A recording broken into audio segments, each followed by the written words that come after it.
Salam sejahtera. Profesor Emeritus Datuk Dr. Nik Safia Karim dan Dr. Rohaida binti Harun serta rakan-rakan sekalian, saya Pubarasi anak perempuan Gawal Kishni JQB 19001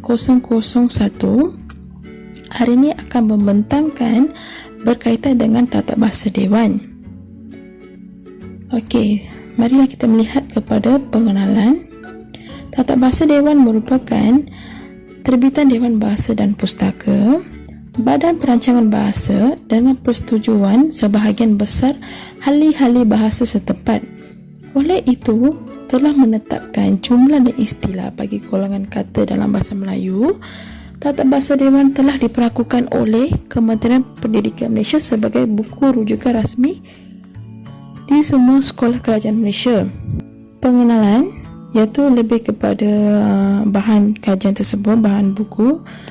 Okey, pengarang bagi buku Tata Bahasa Dewan adalah Nik Safia Karim, Farid M. Othman, Hashim Haji Musa dan Abdul Hamid Muhammad tahun 1986 dan 1993. Buku Tata Bahasa Dewan mula diterbitkan pada tahun 1986 dan manakala buku Tata Bahasa Dewan edisi baru mula diterbitkan pada tahun 1953 dan sejak itu telah dicetak ulang sebanyak 10 kali. Pada tahun 2006 merupakan cetakan terakhir kali ke-11. Kini buku Tata Bahasa Dewan ini diterbitkan dalam edisi ketiga. Cetakan pertama pada tahun 1986 iaitu jilid pertama bentuk kata, jilid kedua adalah golongan kata dan jilid ketiga adalah ayat. Okey, mari kita melihat kepada edisi baru cetakan. Okey, edisi baru cetakan pertama pada tahun 1993, edisi ketiga cetakan pertama tahun 2008, edisi ketiga cetakan tahun kedua 2008 dan edisi ketiga cetakan ketiga pada tahun 2008. Okey, isi buku. Dalam buku Tata Bahasa Dewan mengandungi indeks dan bibliografi. Okey, merujuk buku Tata Bahasa Dewan edisi ketiga mempunyai 3 bahagian, di mana bahagian pertama berkenaan dengan sejarah dan variasi bahasa, bahagian kedua berkenaan dengan morfologi dan bahagian ketiga adalah berkenaan dengan sintaksis. Okey, mari kita melihat secara mendalam. Okey, bahagian pertama iaitu telah menjelaskan berkaitan dengan sejarah dan variasi bahasa, di mana sejarah ringkas bahasa Melayu yang membincangkan berkaitan dengan asal-usul sehingga masa depan bahasa Melayu. Manakala bab 2 membincangkan variasi bahasa Melayu iaitu ragam bahasa. Okey, bahagian kedua iaitu morfologi. Bahagian yang membincangkan mengenai pembentukan kata dan penggolongan kata. Manakala bahagian 3 sintaksis ini membincangkan mengenai ayat di mana struktur binaan ayat. Okey, sumbangan tata bahasa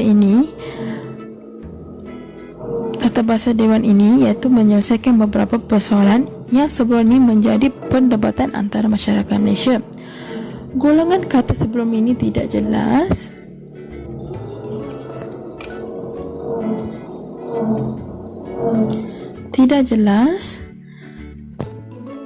Tetapi Tata Bahasa Dewan telah menetapkan 3 golongan utama dan 1 golongan kata bukan utama. 3 golongan kata utama adalah kata nama, kata kerja dan kata adjektif, dan kata golongan yang bukan utama adalah kata tugas.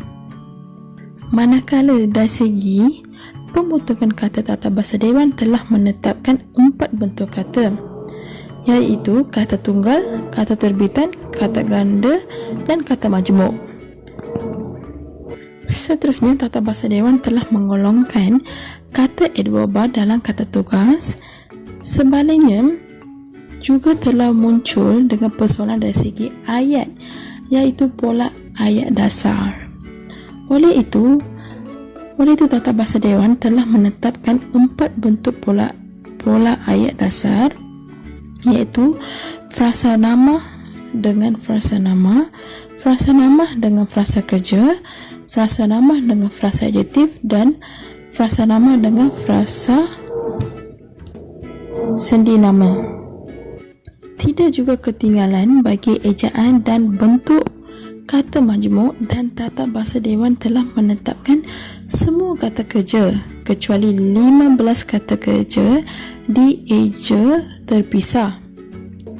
Pada masa yang sama, perpandukan Tata Bahasa Dewan menerima kata kerja sebagai kata adjektif di mana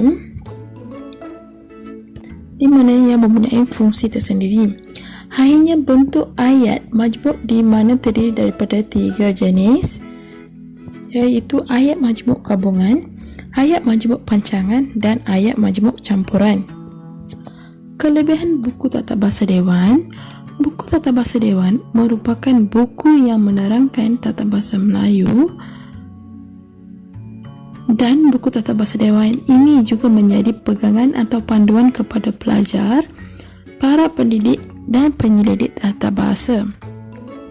Menurut Nur Hashimah dan Juliana Nopia 2011 menyatakan istilah tata bahasa merujuk peraturan-peraturan yang digunakan pakai dalam menyusun pelbagai unsur dalam sesuatu bahasa agar bersesuaian dengan kaedah penyusunan secara sintakmatik atau secara mendatar yang dipetik daripada Zulkifli Hamid, Ramli Muhammad Saleh dan Rahim Ahmad 2006. Oleh itu, buku Tata Bahasa Dewan ini menepati ciri-ciri perstrukturan tata bahasa. Kelebihan Tata Bahasa Dewan. Pendekatan yang digunakan dalam buku Tata Bahasa Dewan adalah pendekatan eklektik yang berbentuk deskriptif lawan preskriptif. Pendekatan eklektik bermaksud pendekatan yang mengandungi campuran beberapa pendekatan, iaitu tradisional, structural dan TG, iaitu transformative generatif. Sebagai contohnya, bab ke-13 dalam buku Tata Bahasa Dewan iaitu muka surat 531 membincangkan mengenai konsep transformatif generatif. Huraian tata bahasa adalah bersifat deskriptif kerana ini menjadi pegangan asas Tata Bahasa Dewan untuk mewujudkan para penyelidik ataupun pelajar memahami secara mendalam berkaitan dengan tata bahasa. Namun bersifat preskriptif, iaitu aliran tradisional dikaitkan sedikit dalam buku Tata Bahasa Dewan. Bersifat deskriptif adalah aspek yang dikaji secara menyeluruh, manakala bentuk preskriptif iaitu menyenaraikan bentuk yang salah dan memberikan bentuk-bentuk yang betul. Kejayaan Tata Bahasa Dewan. Pengajaran dan pembelajaran sukatan bahasa Melayu bagi sekolah rendah, sekolah menengah sehingga universiti. Tata Bahasa Dewan digunakan sebagai tata bahasa pegangan.